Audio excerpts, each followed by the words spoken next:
everybody, Mike Pfeiffer with Pfeiffer Hobby Supply. Today we're going to do video 96. It's an update. It doesn't necessarily involve the layout, but I'm going to show you a few things that I've done and a few things I've gotten. Okay gang, the first thing we're going to take a look at today are these ballast cars that you see coming up right into the center of the screen right now, the 5 ballast cars. I painted those with the Santa Fe Maintenance Away Silver, and I've re-lettered and renumbered each one of those. And now they fit into the rail train or the wreck train. It's not really a wreck train, that would be a rail train. Pretty well, I think.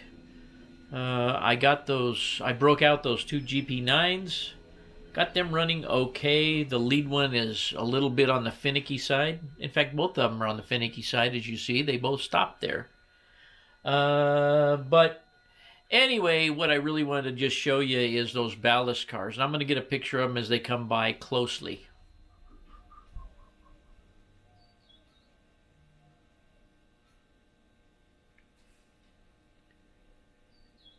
Okay, I'm just going to run this slowly by so that you can see those 5 ballast cars, Walther's ballast cars.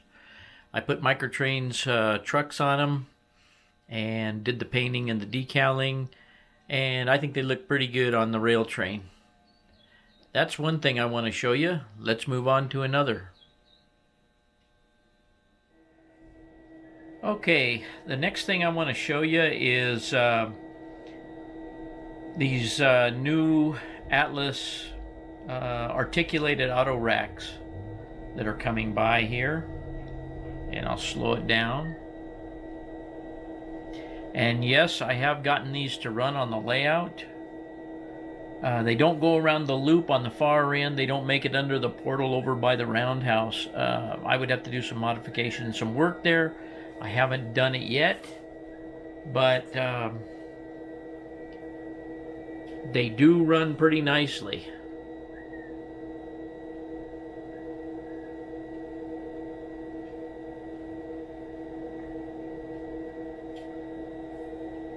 I'll get a couple more shots of them.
These cars here will not spend much time out here on this layout. I just wanted to see if I could get them to run here.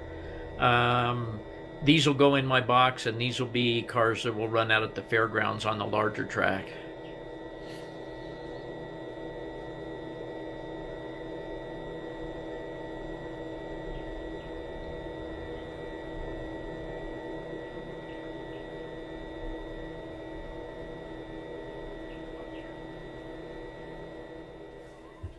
Okay, the next thing I want to show you guys is, and some of you may or may not know this, but I have quite a few Centralia Golden State Limited Rock Island cars. I've been getting them as I can get them or have been able to get them.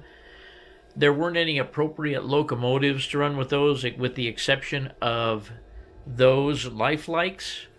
And while they ran okay, they didn't run extremely well. I have now solved that issue by putting Microtrain's couplers on them, but Kato chassis under those. and it was not a very difficult task, and it has improved them 1,000,000%, and I now possibly can run this train more often. I have run it around here. It seems to run pretty well, but we're going to give it a shot, and I'm going to show you how they run.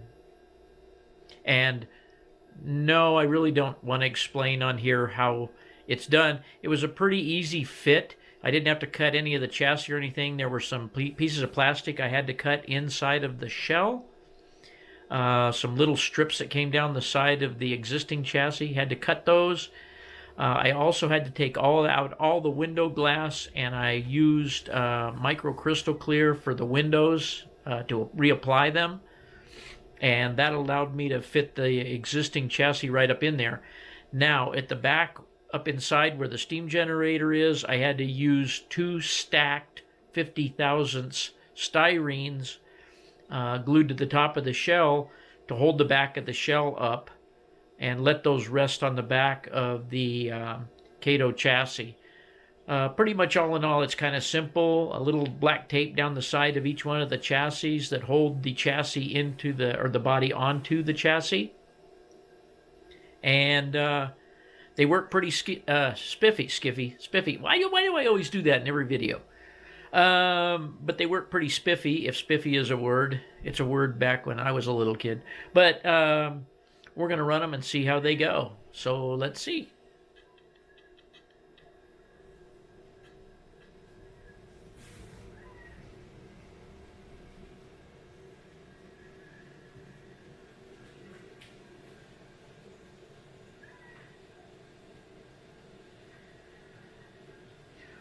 All the cars that are currently on this train are Centralia, with the exception of the tail car, which is a Concours.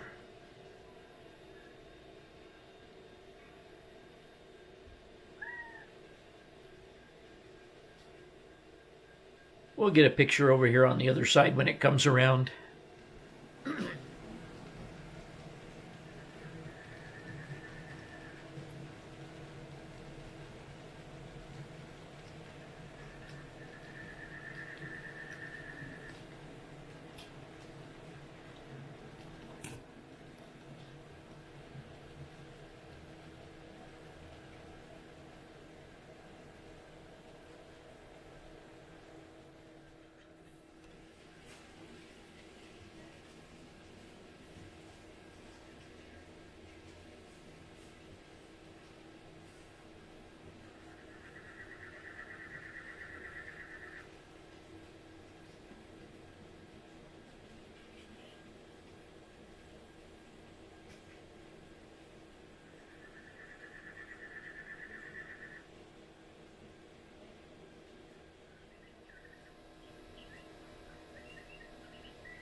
Okay, I think I told you guys in the last video that I was going to get rid of the bill boxes. You can see that I've taken them off here.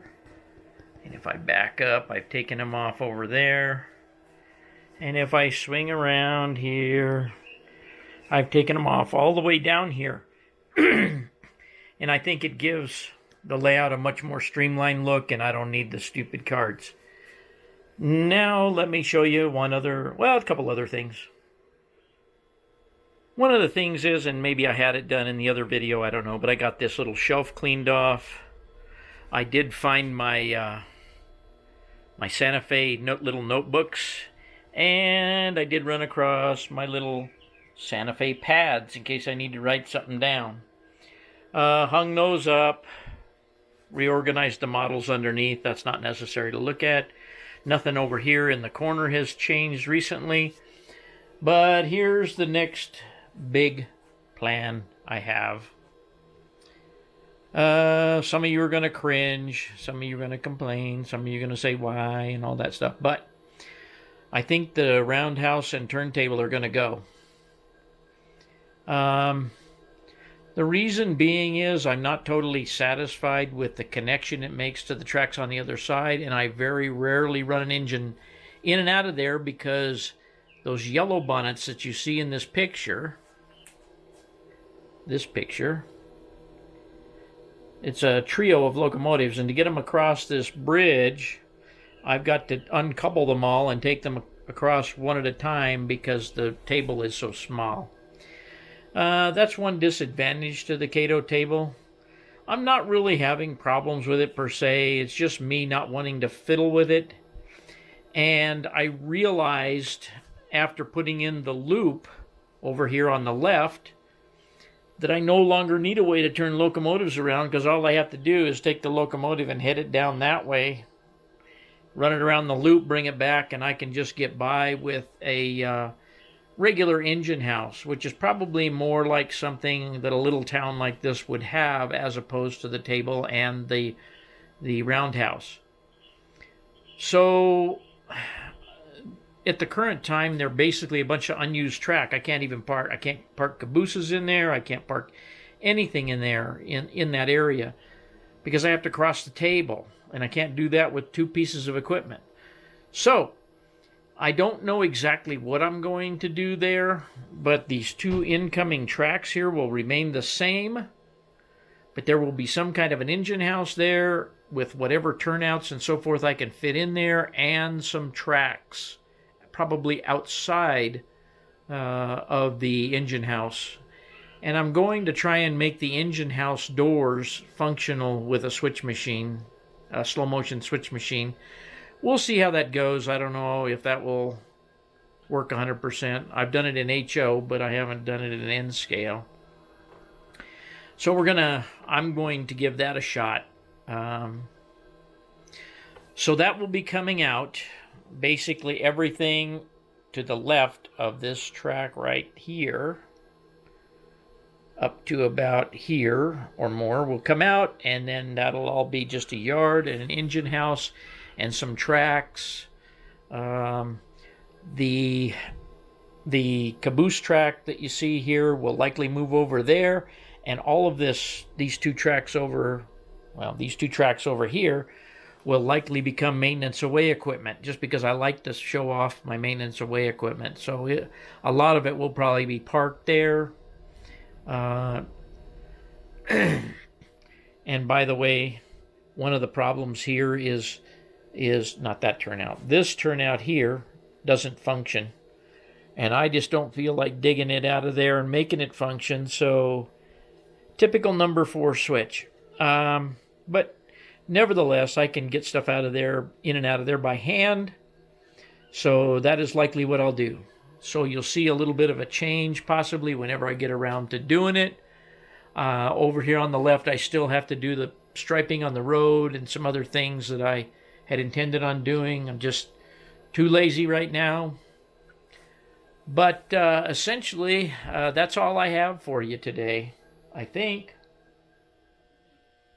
Okay, everybody, hope you enjoyed video 96, and as usual, thanks for watching.